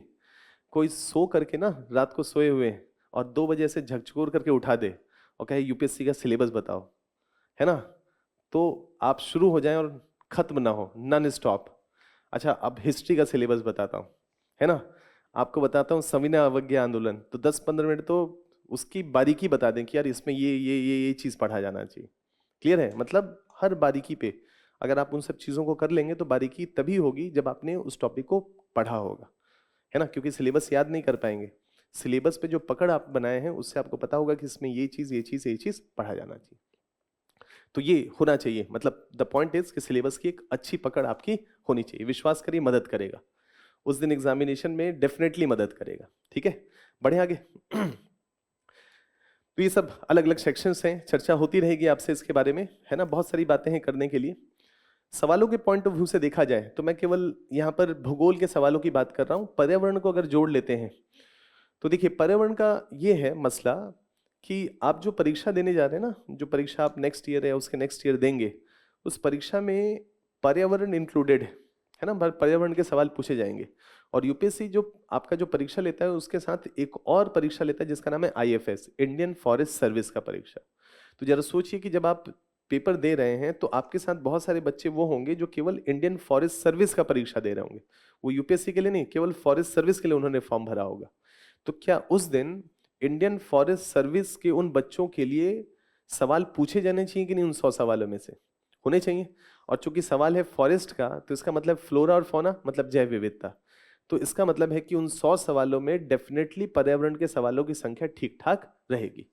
और जब तक आईएफएस का एग्जाम यूपीएससी के साथ होते रहेगा, पेपर आउट है कि पर्यावरण के सवालों की कुल संख्या तो तुलनात्मक रूप से ज्यादा रहेगी। क्लियर है। इसलिए हर साल लगभग 19 से 20 सवाल, कई बार 21-22 सवाल भी, लेकिन ऑन एन एवरेज होता क्या है कि जिस साल पर्यावरण के सवाल ज्यादा होंगे भूगोल के कम हो जाएंगे, भूगोल के ज्यादा होंगे तो पर्यावरण के कम हो जाएंगे। लेकिन ये ट्रेंड देखा गया है 2012 के बाद से लगातार कि भूगोल और पर्यावरण का सेक्शन का वजन लगभग 30 से 32 सवालों के आसपास है। जैसे फॉर एग्जाम्पल मान लेते हैं जिस साल 2016 में भूगोल के 7 सवाल आए, तो इसका मतलब है कि 25 से 26 सवाल होंगे किसके, पर्यावरण के। ऐसा ट्रेंड है। आप किसी भी साल का देखिएगा 2016 में जैसे ये है ना, तो देखिएगा कि पर्यावरण के सवालों की संख्या क्या थी, ज्यादा थी। अगर मान लेते हैं 2023 में 16 थी, तो इसका मतलब 15-16 सवाल पर्यावरण के थे। क्लियर है। तो अब बैलेंसिंग की तरफ जा रहा है यूपीएससी। मतलब पहले क्या कर रहा था, 1-2 सालों को छोड़ दीजिए तो भूगोल के सवालों की संख्या थोड़ी कम थी, लेकिन पिछले कुछ सालों से देखा जा रहा है कि लगातार क्वेश्चंस बढ़ाए जा रहे हैं इसके भूगोल के सेक्शंस की, क्योंकि यूपीएससी को ये भी समझ में आ रहा है या उसको पता भी है कि यार पर्यावरण के सवालों की समझ, यानी कि कोई भी फॉरेस्ट सर्विस का परीक्षा अगर दे रहा है तो उसको भूगोल की अच्छी समझ होनी चाहिए। तो लगभग दोनों सवालों का वजन उतना ही है, यूपीएससी ने वजन नहीं बढ़ाया, वही 32-33% के पास आसपास वजन है, लेकिन वही लगभग 15-16 सवाल भूगोल के होंगे और 15-16 सवाल पर्यावरण के होंगे। और अगर नहीं हुए तो भूगोल के सवाल कम हो जाएंगे, पर्यावरण के सवाल ज्यादा हो जाएंगे। लेकिन ऐसा नहीं होगा कि भूगोल के सवाल बहुत ज्यादा हो जाएं और पर्यावरण के सवाल कम हो जाएंगे। ज्यादा से ज्यादा ये हो सकता है कि बैलेंसिंग अप्रोच हो, 15-16 इसके होंगे, 15-16 ये, तो मान के चलिए कि भूगोल के सवाल 15-16 होंगे, लेकिन पर्यावरण के जो 15-16 सवाल होंगे वो तभी होंगे जब भूगोल की अच्छी समझ होगी। क्लियर है।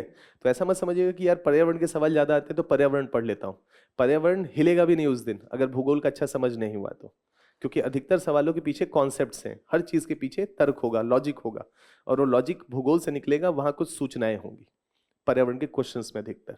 क्लियर है। तो यहाँ पर ये वजन है प्रीलिम्स के पॉइंट ऑफ व्यू से देखा जाए तो लगभग वही मान के चलिए कि 15 से 16 सवाल आपके सामने नेक्स्ट ईयर भूगोल के होंगे और 15 से 16 सवाल के आसपास पर्यावरण के दृष्टिकोण से होंगे। अब जो तीसरा पक्ष है वो ये है कि यार सवालों की प्रकृति क्या होगी, मतलब मुझे पढ़ना कैसे चाहिए। जैसे सर ने, मैंने मान लीजिए कि किसके ज्वालामुखी की चर्चा की, भूकंप की, जैसे मैंने बताया भूकंप के 3-4 पक्ष हैं। तो यूपीएससी जब आपसे सवाल करेगा तो भूकंप के क्या कुछ कॉन्सेप्ट्स होंगे, क्या लगता है, भूकंप में कुछ कॉन्सेप्ट्स होंगे, होंगे ना? अब सारी अभिसारी संरक्षित सीमा, ये कुछ कॉन्सेप्ट्स हुए। क्या भूकंप जब आता है तो कोई चल करके आ करके हिला देता है क्या उसको, या कुछ तरंगे होती हैं जो उस क्षेत्र विशेष को प्रभावित करती हैं? तरंगे होती है ना। तो तीन प्रकार की तरंगे होती हैं, पी तरंगे, एस तरंगे और एल तरंगे, और एक और होता है रेलिक वेव्स कहा जाता है, आर तरंगे के नाम से। ये चार तरंगे की विशेषताएं क्या हैं और क्यों हैं, ये यूपीएससी सवाल पूछेगा। फिर कई बार आपने शायद सुना होगा छाया क्षेत्र का एक कॉन्सेप्ट है, शैडो जोन का कॉन्सेप्ट है। पी पी तरंगे एक छाया क्षेत्र बनाती हैं, एस तरंगे एक छाया क्षेत्र बनाती हैं, ऐसे कुछ कॉन्सेप्ट वाली बातें हैं। तो यूपीएससी आपसे क्या चाहेगा, चाहेगा कि कॉन्सेप्चुअल क्वेश्चंस कि तरंगों के संदर्भ में निम्नलिखित कथनों पर विचार करें, और कुछ पी तरंगों की विशेषता, एस तरंगों की विशेषता, एल तरंगों की विशेषता के संदर्भ में स्टेटमेंट होंगे। कुल मिलाकर के एक सवाल ऐसा होगा जो कॉन्सेप्ट बेस्ड होगा। तो ये मैं भूकंप की बात नहीं कर रहा हूं। अब आप सोचिए कि क्या जो हम ज्योग्राफी पढ़ें, भूगोल पढ़ें, उसमें क्या एक हमारा नजरिया ये होना चाहिए कि हर कॉन्सेप्ट या हर टॉपिक के पीछे कुछ कॉन्सेप्ट होंगे। मेरा कॉन्सेप्चुअल क्लैरिटी पे या कॉन्सेप्ट पे कमांड होना चाहिए, क्योंकि उस दिन भूकंप पे, ज्वालामुखी पे, सुनामी पे, पर्वत निर्माण पे या किसी अन्य टॉपिक्स के कॉन्सेप्ट पे सवाल पूछा जा सकता है। क्लियर है? तो प्रश्नों के एक स्वरूप में हम कह सकते हैं कॉन्सेप्ट बेस्ड क्वेश्चंस। दूसरा, क्या ज्वालामुखी, भूकंप या जो भी A B C D X Y Z topic है, क्या उसमें कुछ सूचनाएं होंगी? जैसे फॉर एग्जांपल मॉनसून है। मॉनसून एक इंपॉर्टेंट कॉन्सेप्ट है, कहते हैं ना इंडिया डांसेस ऑन मॉनसून, भारत नृत्य करता है मॉनसून पे, है ना? अब इसमें क्या है, नृत्य करने का मतलब क्या है? नृत्य का मतलब है खुशी, हैप्पीनेस, कि खुश है तो नृत्य कर रहे हैं। इसका मतलब है कि अगर भारत में वर्षा अच्छी हुई तो किसान खुश, और किसान खुश तो पूरा देश खुश, क्योंकि मुद्रास्फीति कंट्रोल में रहेगा। अगर खाना पीना भारत में अन्न वन्न भरे रहे तो इसका मतलब है कि फूड इन्फ्लेशन कंट्रोल में रहेगा, और मुद्रास्फीति कंट्रोल में होगी तो लोगों की क्रय शक्ति बनी रहेगी, और क्रय शक्ति बनी रहेगी तो लोग विभिन्न प्रकार का डिमांड करेंगे, फ्रिज, एसी, कूलर, गाड़ी घोड़ा, जो भी उनको चाहिए करेंगे। तो क्या होगा, उसको बनाने वाले प्रोडक्शन ज़्यादा करेंगे, और प्रोडक्शन ज़्यादा करेंगे तो लोगों को हाथों को रोजगार ज़्यादा मिलेगा, रोजगार ज़्यादा मिलेगा तो लोगों के हाथों में पैसा ज़्यादा आएगा, सब सामान खरीदेंगे, हर कोई खुश है। इंडिया डांसेस ऑन मॉनसून, भारत नृत्य करता है। तो मॉनसून एक इंपॉर्टेंट कॉन्सेप्ट है ना? पानी बिना सब सून ऐसे भी कहते हैं। तो अगर जिस साल भारत में मॉनसून कमजोर हुआ, पानी नहीं आया, सूखा पड़ा, तो सब सूना हो जाएगा। तो यूपीएससी मॉनसून पे कुछ सवाल बना सकता है ना। तो मॉनसून के कुछ कॉन्सेप्ट्स हो सकते हैं, जैसे आपने सुना होगा एल नीनो का कॉन्सेप्ट, एल नीनो पढ़े होंगे, मतलब सुने होंगे, कई बार तो सुने होंगे, एल नीनो, ला नीना, है ना? जेट धारा, पूर्वी जेट धारा, सोमाली जेट धारा, Indian Ocean dipole, Madden Julian oscillation, Walker circulation का कॉन्सेप्ट, इंसो का कॉन्सेप्ट, एक नया कॉन्सेप्ट निकल के आया है, उसका नाम है पैसिफिक डिकेडल ऑसिलेशन। पूछ सकता है ना कि पैसिफिक डिकेडल ऑसिलेशन के संदर्भ में निम्नलिखित कथनों पर विचार करें। अगर ऐसी स्थिति होगी तो भारत पे क्या प्रभाव पड़ेगा, ऐसी स्थिति होगी तो क्या प्रभाव पड़ेगा। ये क्वेश्चन कब हिलेगा, जब कॉन्सेप्ट पे पकड़ होगी। सूचनाधारित सवाल, एक तो कॉन्सेप्ट वाला, अब दूसरा इसी मॉनसून पे क्या सूचनाधारित सवाल बन सकता है? जैसे भारत में मॉनसून कब आता है? 1 जून को आता है मान लेते हैं, केरला के तट को हिट करता है, हिट करने के बाद क्या वर्षा कराता है? वर्षा कराता है। तो मॉनसून के आने से पहले भी क्या भारत में वर्षा होती है या नहीं होती है? होती है, होती है। तो इसको देश के अलग अलग क्षेत्रों में अलग अलग नाम से जाना जाता है। जैसे कई बार सुने होंगे काल बैसाखी, सुने काल बैसाखी? कहाँ कहा जाता है? बोरदिला चीला, है ना? या mango shower, coffee shower, cherry blossom, T shower, ऐसे इसके कुछ नाम हैं। मॉनसून के आने से पहले देश के अलग अलग हिस्सों में वर्षा होती। ये सूचनाएं हैं, ये कुछ इंफॉर्मेशंस हैं। तो क्या मॉनसून के संदर्भ में निम्नलिखित कथनों में विचार करते समय एक आध स्टेटमेंट कॉन्सेप्ट बेस्ड हो सकता है? एक आध स्टेटमेंट हो सकता है कि कॉफी शावर उड़ीसा में कहा जाता है, मॉनसून से पहले की वर्षा को कॉफी शावर कहा जाता है, और ये मुख्यतः उड़ीसा में होती है। तो ये उड़ीसा में होता है कि नहीं होता, ये सूचना है या नहीं, पूछ सकता है कि नहीं? सूचना आधारित सवाल, इंफॉर्मेशन बेस्ड क्वेश्चंस, यानी कि कॉन्सेप्ट के साथ साथ कुछ सूचनाएं भी जुड़ी हुई होंगी। जैसे फॉर एग्जांपल, क्या भारत में हिमालय है? है। हिमालय 7 राज्यों से होकर के गुजरता है, एक स्टेटमेंट दे देगा। हिमालय के संदर्भ में लिखित कथनों पर विचार करें। हिमालय के बनने का एक कुछ कॉन्सेप्ट होगा, और हिमालय 7 राज्यों से होकर के गुजरता है। क्या पश्चिमी घाट का नाम सुने हैं? पश्चिमी घाट 7 राज्यों से होकर के गुजरता है। सही है या गलत है? मतलब घबराइए नहीं इससे, मतलब एक सूचना होगा उस दिन। अब आप सोचिए कि यार 5 राज्य हैं, 4 राज्य हैं, 6 राज्य हैं, 7 राज्य, एक सूचना मात्र है। तो दूसरा सवाल क्या है, हर सब्जेक्ट, हर टॉपिक में कुछ महत्वपूर्ण सूचनाएं होती हैं, उन सूचनाओं का एकत्रण, उसका मल्टीपल रिवीजन भी जरूरी है, क्योंकि उस दिन हो सकता है कि कुछ सवाल केवल इंफॉर्मेशन बेस्ड हो। यानी कि भूगोल तैयार करते समय हमको कॉन्सेप्ट भी बनाना है और उस टॉपिक के इर्द गिर्द जो जो कुछ महत्वपूर्ण सूचनाएं हैं उन सूचनाओं का एकत्रण भी करना है, क्योंकि वैसे सवाल भी बन सकते हैं। हो सकता है ऐसा। तीसरा, क्या एक सवाल ऐसा हो सकता है कि हाल ही में कुछ हुआ हो, करंट बेस्ड क्वेश्चंस, हो सकता है कि नहीं, कि हर टॉपिक में कुछ नवीनता होगी, कुछ ना कुछ बदलाव हो रहे होंगे, और अगर उसकी रिपोर्टिंग हो रही होगी तो उस पर कुछ सवाल बन सकता है। जैसे पिछले जितनी भी किताबें आप मॉनसून की पढ़ेंगे उसमें पीडीओ शब्द नहीं आता, पैसिफिक डिकेडल ऑसिलेशन शब्द आता ही नहीं कहीं पर भी। ये भी हाल ही में करंट अफेयर्स के पॉइंट ऑफ व्यू से एक नया डेवलपमेंट, मतलब है तो पुराना कॉन्सेप्ट, लेकिन ये चूंकि 20 से 30 सालों में एक बार होता है तो अभी ये हो रहा है। यानी कि यूपीएससी को 20 से 30 सालों में एक बार मौका मिलता है सवाल बनाने का। क्लियर है, क्योंकि 20 से 30 सालों में होने वाली परिघटना है जिसका नाम है पैसिफिक डिकेडल ऑसिलेशन। तो ये क्या हो गया, ये भी एक कॉन्सेप्ट है, लेकिन क्या एक करंट का कॉन्सेप्ट है, करंट से जोड़ करके है, या अगर ये सूचना है तो क्या करंट की सूचना है। तो क्या मैं जब भी कोई टॉपिक पढ़ूं तो क्या मुझे ये सोचना चाहिए कि हाल ही में इस टॉपिक में क्या क्या डेवलपमेंट हुए हैं, ताकि मेरा वो टॉपिक क्या हो जाए, कंप्लीट हो जाए। तो यूपीएससी क्या करता है, जो करंट अफेयर बेस्ड क्वेश्चंस बनाता है उसमें क्या होता है, उस साल उस पार्टिकुलर ईयर में उस टॉपिक से रिलेटेड अगर कुछ इंपॉर्टेंट कॉन्सेप्ट निकल करके आए हैं या कुछ इंपॉर्टेंट सूचनाएं निकल करके आई हैं तो उस पर सवाल पूछता है। तो जब हम भूकंप पढ़ें तो हम सोचे ना कि हाल ही में भूकंप को लेकर के क्या क्या डेवलपमेंट हुए हैं, ज्वालामुखी पढ़ें तो हाल ही में क्या क्या डेवलपमेंट हुए, मानसून पढ़ें तो मानसून का कॉन्सेप्ट, उससे जुड़ी हुई सूचनाएं, और हाल ही में इससे जुड़ा हुआ कुछ क्या नई जानकारी, कुछ नई बातें हमको पता चली हैं तो नई बातों को इंक्लूड कर लें। ये तीन काम होना चाहिए या नहीं होना चाहिए। और अगर किसी भी टॉपिक को इन तीन तरीकों से तैयार कर लें तो कुछ बचता है। तो इमेजिन करें उस दिन क्या सिचुएशन होगा, एक शानदार पोजीशन में होंगे कि नहीं। तो इसका मतलब है कि क्वेश्चन की प्रकृति हमको मालूम होनी चाहिए। और मैं आप लोगों को एक सुझाव देता हूं। मैंने ये तीन चार तरीके आपको बताए सवालों के, और चौथा होता है कॉन्सेप्ट को अप्लाई करना। जैसे कोई भी कॉन्सेप्ट आपने पढ़ा उसको यूपीएससी नवीन तरीके से, कुछ स्टेटमेंट जो होगा जो किताबों में नहीं लिखा होगा, उस कॉन्सेप्ट को आपको सोचना पड़ेगा कि क्या तार्किक रूप से ये स्टेटमेंट सही होना चाहिए उस कॉन्सेप्ट के आधार पे कि नहीं। उसको कॉन्सेप्चुअल अप्लाइड क्वेश्चन कहते हैं। यूपीएससी में ऐसे सवाल लगातार पूछे जा रहे हैं, क्योंकि ग्रुप ए की सर्विस है ना, निर्णय लेने की क्षमता आपसे चेक करेगा। तो चेक करेगा तो ऐसी स्थिति में कॉन्सेप्ट का एप्लीकेशन, जो कि किताबों में जनरली नहीं लिखा होगा, आपको सोचना होगा कि अगर ऐसा है तो क्या ऐसा हो सकता है, ऐसा है तो क्या ऐसा हो सकता है। कॉन्सेप्चुअल अप्लाइड क्वेश्चंस, ये तीन चार प्रकार के ही सवाल हैं।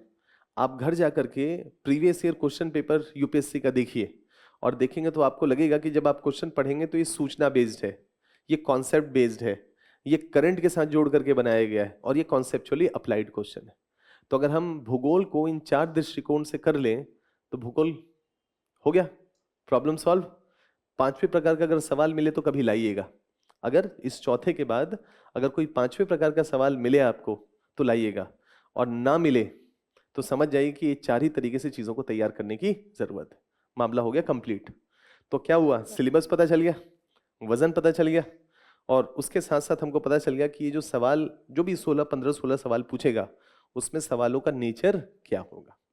क्लियर है, हो गया सिंपल सा टॉपिक। अब ये बताइए कि भूगोल सूचना पढ़ते हैं ना, इंफॉर्मेशन। मान लेते हैं, सपोज करिए इजराइल का एक शहर है हैफा, है ना, इजराइल का एक शहर है हैफा, और इजराइल का कैपिटल क्या है, भारत, मतलब आप ना अमेरिका की भाषा बोल रहे हैं, जेरूशलम उसका कैपिटल नहीं है। जेरूशलम अमेरिका मानता है कि कैपिटल है, भारत मानता है तल अवीव। क्यों, तल उसको लेकर के एक लंबा है, कभी चर्चा होगी उसके बारे में, ठीक है। तो जैसे आपने छूटते ही बोला ना जेरूशलम, लेकिन है उसका कैपिटल तल अवीव, और भारत भी तल अवीव को ही कैपिटल मानता है। इजराइल ने अपने कैपिटल को जेरूशलम घोषित कर दिया, लेकिन भारत कहता है कि नहीं, हम तो मानेंगे तल अवीव को ही। उसके पीछे का अपना एक इतिहास है, कभी चर्चा करेंगे। सवाल ये है कि एक सूचना हो गया तल अवीव या एक सूचना हो गया जेरूशलम। क्या अगर मैं कहूं कि ये जो जेरूशलम है ये तट के किनारे अवस्थित है, तो क्या मेरा स्टेटमेंट सही है, जेरूशलम तट के किनारे अवस्थित है, क्या स्टेटमेंट सही है। तल अवीव तट के किनारे अवस्थित है, क्या स्टेटमेंट सही है, क्या लगता है। अब ये बताइए क्या ये सूचना का भी एक और सूचना है, मैप। क्या मैप भी एक प्रकार का सूचना है ना? आपको तल अवीव मालूम है, आपने जेरूशलेम का भी नाम सुना है, लेकिन जैसे ही मैंने पूछा कि इसको लोकेट करिए कहाँ पर है, तो संकट हुआ, दिक्कत आ रहा है। तो एक यूपीएससी का तरीका है पूछने का, सूचनाओं का मैप में जाकर के आपसे लोकेट कराएगा। क्लियर है? इसके अलावा फिर आनंद ही आनंद है, इसके अलावा तो कुछ है नहीं। इन 3-4 तरीकों से, यानी कि जब आपने कॉन्सेप्ट कर लिया, सूचना कर लिया, कोई भी नई चीज पता चली, तो आपको उसको मैप में जाकर के देखना है कि मैप में ये किस लोकेशन पे अवस्थित है। क्लियर है? और तीसरा, करंट के साथ जोड़ करके तैयार कर लीजिए, काम खत्म हो गया। क्लियर है? सवाल देखिएगा, 2-3 सवाल आपके सामने रखते हैं, तो ये अलग अलग तर्क है ना? यानी कि यूपीएससी जो भी सवाल पूछ रहा है, ये 3-4 प्रकार के सवाल है। सूचना आधारित, मानचित्र आधारित, करंट के साथ जोड़ करके, और फंडामेंटल क्वेश्चन, कॉन्सेप्ट की एप्लीकेशन, ऐसे कुछ सवाल आपके सामने रखेगा। क्लियर है? जैसे अलग अलग प्रकार के सवाल यहां पर रखे हैं। जैसे भारत हिमालय के केवल 5 राज्यों में फैला हुआ है, या तो आता होगा नहीं आता होगा, उस दिन तो दिमाग लगेगा नहीं इस पे, या तो मैप क्लियर होगा कि अच्छा ये अरुणाचल है, ये सिक्किम है, ये उत्तराखंड है, इन राज्यों से होकर के गुजरता है, तो 5 है कि 6 है, ये एक सूचना है। क्लियर है? तो ऐसे सूचना आधारित सवाल।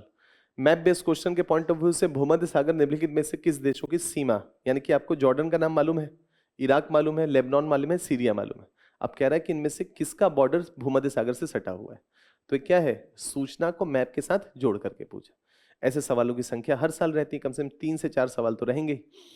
इसके अलावा यहाँ पर देखिए, जैसे क्या था कि भारत सरकार ने कृषि में नीम कोटेड यूरिया, यानी कि उस साल क्या था कि पहली बार गवर्नमेंट ने एक ऐसा यूरिया जिसमें नीम का आवरण था, तो यूपीएससी ने कृषि में सवाल पूछा, और कृषि में सवाल पूछा नीम कोटेड यूरिया के संदर्भ में, कि नीम कोटेड यूरिया की विशेषता नंबर 1, विशेषता नंबर 2, 3, 4, ऐसे करके पूछा। क्यों गवर्नमेंट ने यूरिया के ऊपर नीम की परत चढ़ाई, उसको लेकर के 3-4 स्टेटमेंट पूछे। तो इसका मतलब है कि हम कितना भी कृषि तैयार करते रहे, लेकिन उस साल का बजट और नीम कोटेड यूरिया नहीं करते तो गया सारा मेहनत। क्लियर है? तो यहां पर सवाल यूपीएससी ने क्या पूछा है, कुछ ऐसा पूछा, नीम कोटेड यूरिया के संदर्भ में एक सवाल का।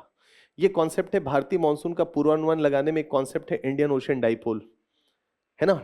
अब इंडियन ओशन डाइपोल समझ में आ रहा है क्या है ना? बाउंसर नहीं लग रहा है यार, ये क्या है, क्या मसला? तो यूपीएससी ने कहा इंडियन ओशन डाइपोल में ऐसा होगा तो भारत का मानसून ऐसा होगा, ऐसा होगा तो ऐसा होगा। तो ये तो तब हिलेगा ना जब इंडियन ओशन डाइपोल का कॉन्सेप्ट क्लियर होगा।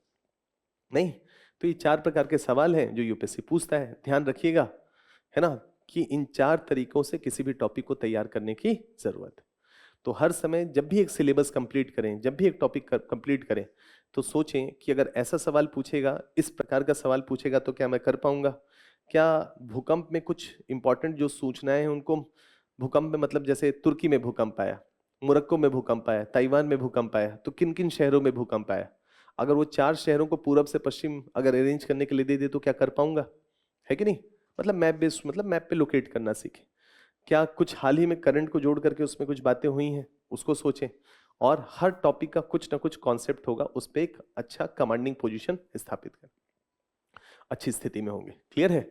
अब सवालों का समय थोड़ा कम है डिस्कस करने का।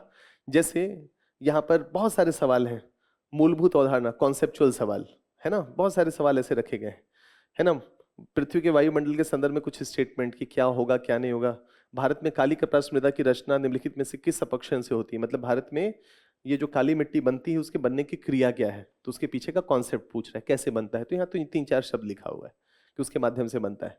तो ऐसे करके बहुत सारे, ग्रीष्म ऋतु में महाद्वीपों और महासागरों के बीच तापमान के अंतर के बारे में सवाल पूछा कि कौन सा जल्दी गर्म होता है, कौन सा जल्दी ठंडा होता है, क्या स्थितियां होंगी, इसके पीछे का कॉन्सेप्ट। तो ऐसे काफी सारे कॉन्सेप्ट वाले सवाल होंगे, है ना। फिर कुछ सवाल ऐसे, नामचा बरुआ, नंदा देवी, नौरखिक, ये 3 लोकेशन है, ये कह रहा है कहाँ है, तो इसके लिए क्या होना चाहिए, मैप की एक अच्छी समझ होनी चाहिए। तो मैप बेस्ड क्वेश्चंस होते हैं। ये कुछ आर्द्र भूमि के नाम है और फिर कह रहा है कि मैच करिए कि कहाँ पर अवस्थित है। तो इसका मतलब है कि न केवल सूचना मालूम होनी चाहिए, लेकिन वो सूचना एग्जैक्टली है कहाँ पर, ये मालूम होना चाहिए। तो मैप बेस्ड क्वेश्चंस होंगे। बहुत सारे हैं, जैसे अभी थोड़ी देर पहले स्वर्ण रेखा नदी बोले थे, ब्राह्मणी बोले थे, नागवली, वंशधारा, ये 3-4 नदियां पूछा, और पूछा इनमें से कौन सी नदियां पूर्वी घाट की तरफ बहती हैं। तो इसका मतलब है ये भी नक्शे में मालूम होना चाहिए कि पूरब बह रही है कि पश्चिम। केवल नाम जानने से काम नहीं चलेगा कि अच्छा ये नदियां हैं, इतने से काम चलने वाला नहीं, उसका लोकेशन किधर बह रही है या क्या उनका डायरेक्शन है, इसकी एक समझ होनी चाहिए। तो ऐसे मैप बेस्ड क्वेश्चंस आपसे पूछे जाएंगे उस दिन, मतलब आपको इसके लिए ध्यान रखना है। अलग अलग हैं, खूब सारे मैप बेस्ड क्वेश्चंस यहाँ पर हैं, है ना।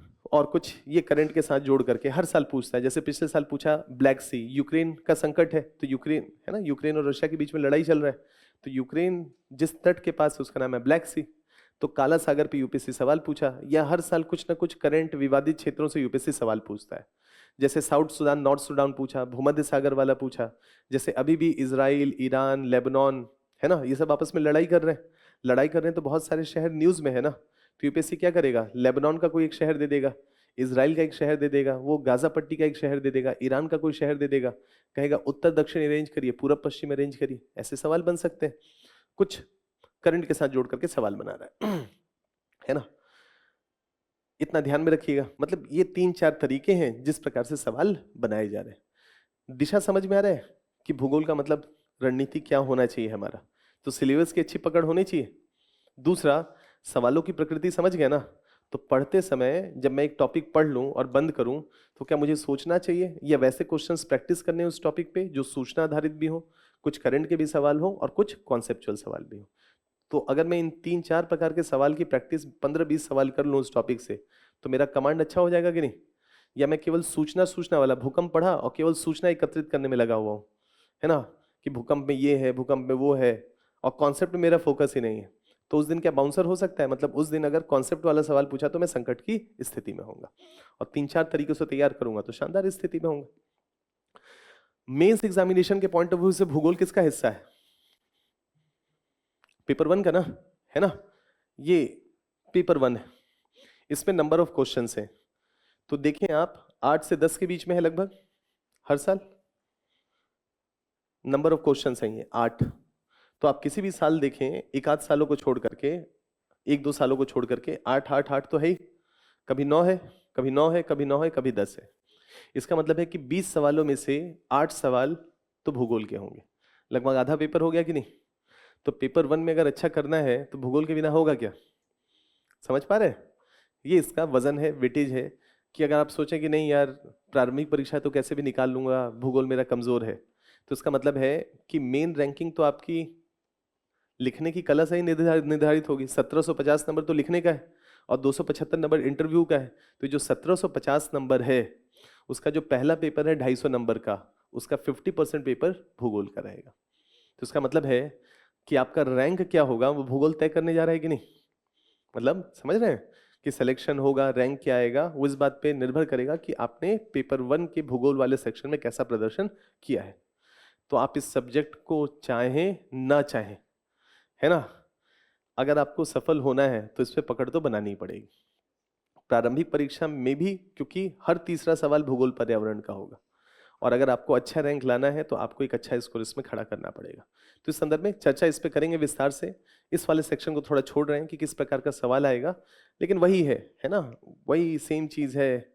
विश्व में खनिज तेल के असमान वितरण के बहुआयामी प्रभावों के बीच में विवेचना करें। बहुआयामी प्रभाव, पॉजिटिव पूछे चाहे नेगेटिव पूछे, है ना, क्या पर्यावरणीय कुछ नेगेटिव प्रभाव हो सकते हैं, क्या आर्थिक रूप से कुछ नेगेटिव पॉइंट हो सकते हैं, क्या सामाजिक दृष्टिकोण से हो सकते हैं, अंतर्राष्ट्रीय दृष्टिकोण से, सुरक्षा के दृष्टिकोण से, है ना, भौगोलिक दृष्टिकोण से, अलग अलग तरीके से बात कर सकते हैं कि नहीं। तो कितना आनंद वाला है, प्रभाव पूछते हैं, आनंद लेना है। यूपीएससी का पूरा सिलेबस सबके बारे में लिखेंगे जो सब जानते हैं, है कि नहीं। इसलिए लिखेंगे ताकि हमारा आंचल विविध बन पाए, शानदार बन पाए। हम बहुत डायमेंशन से सोच सकते हैं। प्रभाव पूछा है तो मैं हर तरीके से प्रभाव सोच सकता हूँ, इथिकल दृष्टिकोण से भी सोच सकता हूँ। पेपर 4 का भी डिस्कशन करूंगा, है कि नहीं। तो मजा आएगा इसमें, ऐसे खूब सारे सवाल होते हैं, है ना, खूब सारे सवाल होंगे, मजा आएगा। कभी चर्चा करेंगे विस्तार से उसके ऊपर। थोड़ा समय कम है क्योंकि अगर मैंने आधा घंटा आगे बढ़ाया और सबने किया तो आधा घंटा इंटू 4 = 2 घंटा और आपके लिए, क्लियर है ना। तो ऐसी स्थिति में थोड़ा सा दिक्कत हो जाएगा, 3 घंटे की जगह 5 घंटा बैठना पड़ेगा। चलिए लास्ट जो पॉइंट है ना, चर्चा होगी आगे, चर्चा करते रहेंगे इसके बारे में, क्लास में खूब डिस्कशन करते हैं। क्लास में होता क्या है, जैसे आपकी 3 घंटे की क्लास होगी ना, तो हर क्लास के बाद आपको एक आंसर लिखना होता है क्लास में बैठ करके। बेसिकली इसलिए क्योंकि आपका सिलेक्शन आपके कलम की ताकत से ही निर्धारित होगा। तो हमारा पर्पज ये होता है कि हर क्लास में आप आए, क्लास का टॉपिक कंप्लीट हो, टॉपिक कंप्लीट होने के बाद जो समझ बना है उस पर एक सवाल आपके सामने रखा जाएगा, आप उस पर आंसर लिखेंगे और अगले दिन या 2-3 दिनों में जांच करके आपको वो डिटेल में जांच करके आपको दिया जाएगा कि इस आंसर को ऐसे लिखते, ये बातें होनी चाहिए थी, इसका स्ट्रक्चर ऐसे बनाते, इंट्रोडक्शन ऐसे लिखते, कंक्लूजन ऐसे लिखते, ताकि एक चीज को अगर 1000 बार बोला जाए तो झूठ भी सच लगने लगता है ना, है कि नहीं? तो सच बात को अगर हम 100-200 बार आपको बता दें कि आप में ये कमी है, ये अच्छाई है, तो आपको आपका स्ट्रेंथ और कमजोरी पता चल जाएगा कि नहीं? तो हर दिन आंसर लिखने का पर्पस क्या है? आपको आपकी कमियों से, आपके पॉजिटिव पक्ष से रूबरू कराया जाए, ताकि 1750 नंबर में आप मैक्सिमाइज कर सकें। क्लियर है? तो इस पे तो क्लास में चर्चा होती रहेगी। अब तैयार कैसे करें, इस टॉपिक को तैयार कैसे किया जाए, क्लियर है? तो यहाँ पर भूगोल जो है बहुत, जैसे मैंने बोला, खिचड़ी सब्जेक्ट है। खिचड़ी है तो मतलब बहुत ज़्यादा विस्तारित है। आप जाएंगे किताब लेने किसी शॉप पे, तो कुछ किताब सूचना, जैसे आप समझ गए ना कि कोई भी टॉपिक कॉन्सेप्ट भी उसमें होना चाहिए, उसमें सूचनाएं भी होनी चाहिए, और कंटेम्पररी यानी कि करंट के साथ जोड़ करके भी होना चाहिए। ऐसा कोई किताब तो है नहीं, कोई भी किताब पब्लिश हुआ तो 2 साल 4 साल 10 साल पुराना होगा। कई सारी किताबें आप देखेंगे ना, तो उसमें इतनी सूचनाएं होंगी, आप सूचना देख के अरे यार इसमें तो बहुत कुछ है, लेकिन हो सकता है उसमें कॉन्सेप्ट की चर्चा ना हो, केवल सूचना और सूचना पे एम्फेसाइज किया जाए। तो ऐसी स्थिति में जो प्रॉब्लम है कि भूगोल जो लिखा जा रहा है या जो किताबें हैं, उसमें जो स्तर चाहिए हमको यूपीएससी सॉल्व करने का, वो थोड़ा सा उसमें कहीं ना कहीं लैकिंग वाला विषय है। तो अगर हम आप हमसे पूछेंगे कोई एक ऐसा किताब बताएं जो मेरे सारे समाधान कर पाए, तो वैसा तो थोड़ा सा चुनौतीपूर्ण है बेसिकली, क्योंकि इस पेपर का नेचर कुछ वैसा है, खिचड़ी सब्जेक्ट है। लेकिन हाँ, क्या हमको कुछ किताबें पढ़नी चाहिए? तो एनसीईआरटी का क्लास 11th और क्लास 12th ये किताब पढ़ा जाना चाहिए, बेसिकली इसलिए क्योंकि फंडामेंटल किताब है, थोड़ी आपकी समझ बनेगी, मतलब आपका थोड़ा बेस तैयार होगा। लेकिन आप सोचें कि एनसीईआरटी की किताबों को पढ़ करके मैं मुख्य परीक्षा और प्रारंभिक परीक्षा के भूगोल के सवाल कर पाऊं, तो आप खुद करके देख लीजिए।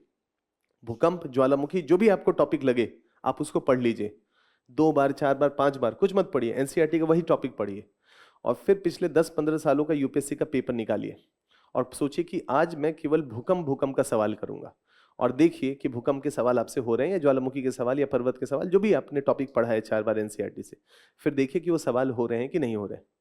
अगर सवाल 20%, 30% हो रहे हो, 40%, 50%, 50% ना हो रहे हो, तो उस 50% के लिए क्या करना चाहिए, ये सोचने का विषय है, ये आपको सोचा जाना चाहिए। क्लियर है? आप सोचिए खुद ही, कोई भी एक टॉपिक पकड़ लीजिए ना, एक टॉपिक पढ़ने में कितना टाइम लगता है? 3 घंटे, 4 घंटे। एक टॉपिक को पढ़ लीजिए 3-4 घंटे, और फिर 10 साल का पेपर लाइए, उसी टॉपिक के जितने भी सवाल हो देखिए, तो आप निर्णय तक पहुंच जाएंगे कि नहीं, कि एनसीईआरटी मदद तो कर रहा है, लेकिन क्या पूर्णतः मदद कर रहा है कि नहीं।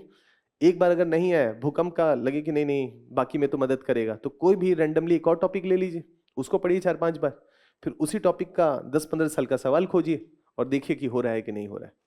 मैं जो आपको बता रहा हूं ये है कि सारे सवाल नहीं होंगे, और सारे सवाल नहीं होंगे तो थोड़ा हमको इस एनसीईआरटी को ऊपर जाना पड़ेगा, मतलब उसको अपग्रेड करना पड़ेगा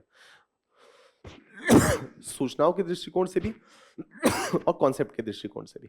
तो ऐसी स्थिति में हम लोगों ने एक अच्छा मटेरियल बनाया है विजन आईएएस का। जैसे उसको ऐसे समझ लीजिए कि क्या आपने जीसी लियोंग किताब का नाम सुना है? जीसी लियोंग, तो जीसी लियोंग एक अच्छी किताब है, लेकिन हिंदी में अवेलेबल नहीं है, इंग्लिश में है। हर साल यूपीएससी लगभग 1-2 सवाल वहां से बनाता है। जैसे पिछले साल लाल सागर पे सवाल बनाया था कि लाल सागर में नदियां गिरती हैं नहीं गिरती हैं, तो किसी किताब में नहीं लिखा हुआ है, बस वहां पर एक लाइन लिखा हुआ है कि लाल सागर में कुछ नदियां गिरती हैं, और यूपीएससी ने कहा कि लाल सागर में कोई नदी नहीं गिरती है।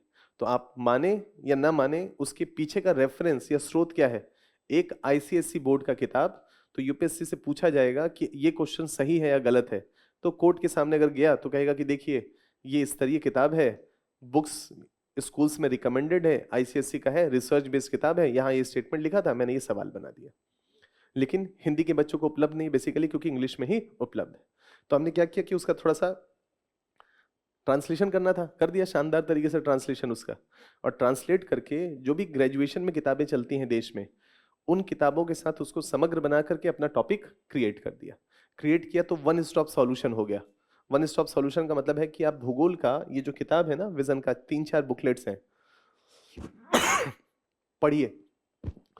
आज आपको सुझाव दे रहे हैं, आप रिग्रेट नहीं करेंगे कभी कि सर ने कभी कहा था। आप इन 3-4 किताबों को बार बार पढ़िए, 3 बार 4 बार 5 बार पढ़िए, आपको लगेगा कि मेरे भूगोल का प्रॉब्लम सॉल्व हो गया। देखिए 16 सवाल आएंगे, 3 सवाल नहीं आए, 12-13 सवाल तो आएंगे, तो उस 12-13 के बारे में चिंता करिए, ऐसे भी 100 सवाल करके नहीं आना है। तो पॉइंट इज कि अधिकतर सवाल आपके रेंज में होंगे अगर आप 3-4 बार पढ़ के गए। ठीक है? अब रहा बात कि करंट का सवाल भी आएगा, करंट के भी कुछ सवाल होंगे, तो उसको अपडेट कैसे करें, क्योंकि जो हम किताब पढ़ रहे हो तो 1 साल पहले 2 साल पहले लिखा गया है। तो ऐसे में एक हमारा मटेरियल होता है जिसका नाम है PT 365, है ना। विजन आईएएस का अपना एक मटेरियल है करंट अफेयर्स का, उसको कहते हैं PT 365 या मेंस 365 या मंथली मैगजीन। तो उस मंथली मैगजीन में आप जाइए, एक सेक्शन होगा पर्यावरण का, तो पर्यावरण भूगोल का एक ही सेक्शन है। तो आपको क्या करना है, हर महीने आपको उस इन्वायरमेंट के सेक्शन को पढ़ना है। तो अगर किसी भी टॉपिक में नदी पढ़ रहे हैं, बाढ़ पढ़ रहे हैं, सूखा पढ़ रहे हैं, मानसून पढ़ रहे हैं, जो भी टॉपिक आप पढ़ रहे हैं, अगर कुछ नई बातें नवीन निकल करके आई हैं तो वहां से निकाल करके उस बात को अपने नोट्स में इंटीग्रेट कर लें। हो गया करंट वाला टॉपिक कंप्लीट, प्रॉब्लम सॉल्व। अब क्या कोई भी सूचना को मैप पे देखना चाहिए, तो आपके पास एक एटलस होना चाहिए। कोई भी जगह कहा गया, जैसे मैंने कहा, जैसे आपने कहा तल अवीव या जेरूशलेम, तो उसको देखिए कि वो है कहां पर। कोई भी ऐसा नया नाम जो आपके सामने आए, जैसे न्यूयॉर्क है या वॉशिंगटन डीसी है या कोई भी शहर, आप फ्रांस में मान लीजिए पेरिस ही आया, तो पेरिस तो सुने हैं ना, लेकिन भूगोल की समझ होनी चाहिए कि यार पेरिस है कहां पर। और हमको ये मालूम है ना कि सारी सभ्यताओं का विकास नदी के पास होता है ना, या तो तट के पास हो। तो अगर ये तट से दूर है तो कोई ना कोई नदी तो बहती होगी, है ना। तो क्या करना है, कोई भी जगह देखिए, जगह देखने के बाद जरा खोजिए कौन सी नदी बहती है ना, कुछ बेसिक बातें उसको समझ में आएगा। जैसे इराक है, कहते हैं ना दजला फरात की नदियां हैं, है ना, टिग्रिस यूफ्रेट्स नदियां, तो बगदाद कैपिटल है। अब ये बगदाद है किस नदी के पास, नहीं, हमने तो पढ़ लिया यार बगदाद नाम का कोई जगह है, लेकिन करना क्या चाहिए, ये हमें उत्सुकता जगाना चाहिए, अरे बगदाद का लोकेशन एक्चुअली में है कहाँ पर, किस नदी के पास है। तेहरान है, बगदाद है, ऐसे कुछ शहर है, हैफा है, तल अवीव है, पूरब से पश्चिम में रेंज करने के लिए दे तो क्या। तो जब आप मैप में ऐसा प्रैक्टिस करेंगे तभी जाके स्थिति बेहतर होगी। क्लियर है, तो क्या पढ़ा जाना चाहिए ये भी क्लियर हुआ। ये 4 चीजें थी जो मैं आपके साथ चर्चा मतलब शॉर्ट में करना चाहता था। क्लियर है। अगर कोई सवाल आपका है तो पूछ लें, नहीं तो फिर दुबे सर आपके साथ पॉलिटी पे विस्तार से चर्चा करेंगे।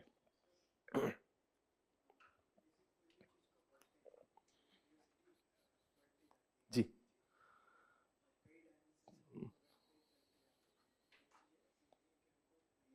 हम्म,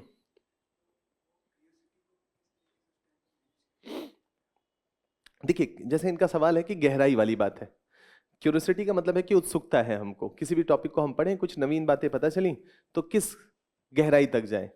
तो किस गहराई तक जाने का मतलब ये है कि जो भी करंट अफेयर्स के पॉइंट, जैसे इंडियन एक्सप्रेस है सपोज करिए, उसमें कोई आर्टिकल आया है तो कुछ डिटेलिंग उसमें आई, उस डिटेलिंग का अब डिटेलिंग नहीं करना है ना। जैसे मान लेते हैं कि भूकंप आता है जियोलॉज मतलब पृथ्वी के गर्भ से, तो इसका मतलब है भूगर्भ हो गया।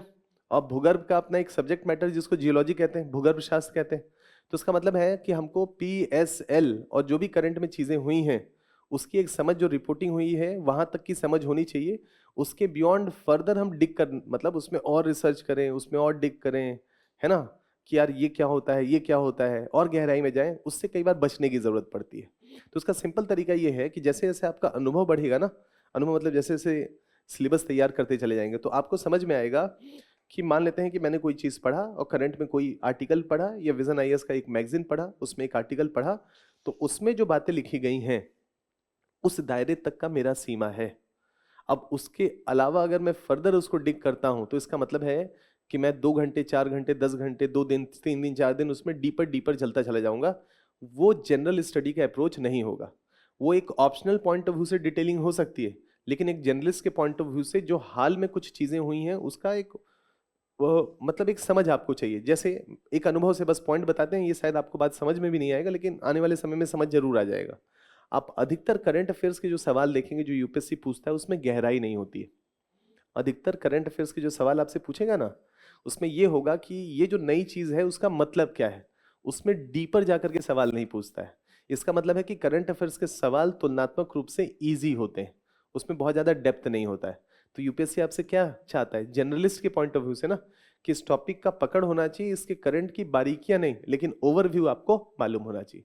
नहीं तो क्या करता, करंट के सवालों को भी बहुत ज्यादा डिग करता कि नहीं, बहुत ज्यादा गहराई में लेकर के जाता है, ऐसा नहीं करता है। क्यों नहीं करता है, क्योंकि उसको एक ऐसा व्यक्ति चाहिए जो सभी चीजों का होलिस्टिक अंडरस्टैंडिंग रखता हो, जर्नलिस्ट पर्सपेक्टिव से उसका पक्ष हो। इसीलिए करंट अफेयर्स के सवालों का लेवल तुलनात्मक रूप से थोड़ा सा कम गहराई वाला होता है। क्योंकि उसका दायरा बहुत बड़ा है ना। ज्योग्राफी के भी सवाल करंट अफेयर्स के, पर्यावरण के सवाल भी करंट अफेयर्स के, इकोनॉमी के सवाल भी करंट अफेयर्स के, आईआर के भी सवाल करंट अफेयर्स के, पॉलिटी के भी सवाल करंट अफेयर्स के, और कुछ कल्चर जो न्यूज में आया है वो भी करंट के पॉइंट ऑफ व्यू से। तो करंट का दायरा कितना विस्तारित हो गया। अब यूपीएससी अगर उसमें सब में गहराई पे उतारने लग गया तो आपकी स्थिति क्या होगी, चुनौतीपूर्ण हो जाएगी कि नहीं। इसलिए करंट अफेयर्स के सवाल तुलनात्मक रूप से थोड़े से आप कह सकते हैं कि उनका डिफिकल्टी लेवल मीडियम से इजी लेवल का होता है, और जो कॉन्सेप्चुअल सवाल बेसिक वाले पूछे जाते हैं उनका सवाल का टफनेस लेवल थोड़ा ज्यादा होता है। क्लियर है। और कोई अगर सवाल है तो पूछ लें, नहीं तो फिर आज इसको कंप्लीट करते हैं। ठीक है, चलिए आने वाले समय में मुलाकात। जी नहीं नहीं, ऐसा नहीं है। फोर्थ एडिशन तो यहाँ पर एक आपको बता दिए एटलस होना चाहिए। देखिए अलग अलग हैं, जब क्लास आएंगे तो चर्चा करेंगे उसके बारे में। ऑक्सफोर्ड, ऑक्सफोर्ड का एटलस है, टीटी के एक है उसका एटलस है, ओरिएंट लॉगमैन है। ये 3 अच्छे स्कूल एटलसेस हैं जिसमें गलतियां कम हैं। हर एटलस में कुछ ना मिस्टेक्स है, मतलब उसको करते समय, रिव्यू करते समय उन्होंने ठीक नहीं किया है। तो ऐसे में अगर आप ठीक एटलस नहीं लेंगे तो वहां जैसा दिखाया गया उसको स्वीकार करेंगे, और स्वीकार करेंगे तो हो सकता है कि कुछ गलतियां हो। जैसे ऑक्सफोर्ड में हर साल रिप्रिंट एडिशन में उसकी गलतियां हैं। महासागरीय धाराओं का रंग नीला, लाल, गर्म और ठंडी धाराएं होती हैं। ठंडे वाले को गर्म दिखाता है, गर्म वाले को ठंडा दिखाता है। तो जब आप महासागरीय धारा पढ़ेंगे और लाल और नीले का मतलब समझ में आ जाएगा ना, और गलत लेक्चर से देखेंगे तो नीले वाले को लाल समझेंगे, लाल वाले को नीला समझेंगे, और उस दिन जब स्टेटमेंट देगा तो उसी के अनुसार चलेंगे तो कुछ सवाल गलत हो सकता है। तो कुछ इस तरह स्कूल एटलस, उसमें एक ऑक्सफोर्ड है, एक मान लीजिए ओरिएंट लॉगमैन है, और एक टीटी का एटलस है। क्लियर है। इनमें से कोई भी एटलस ठीक लगे, स्कूल एटलस पतला वाला, उसको अपने पास रखिए। जब भी भूगोल पढ़िए, कोई भी जगह ना आए तो उसको खोल करके बार बार देखिए। ठीक है, चलिए आने वाले समय में मुलाकात होगा आप लोगों से। All the best.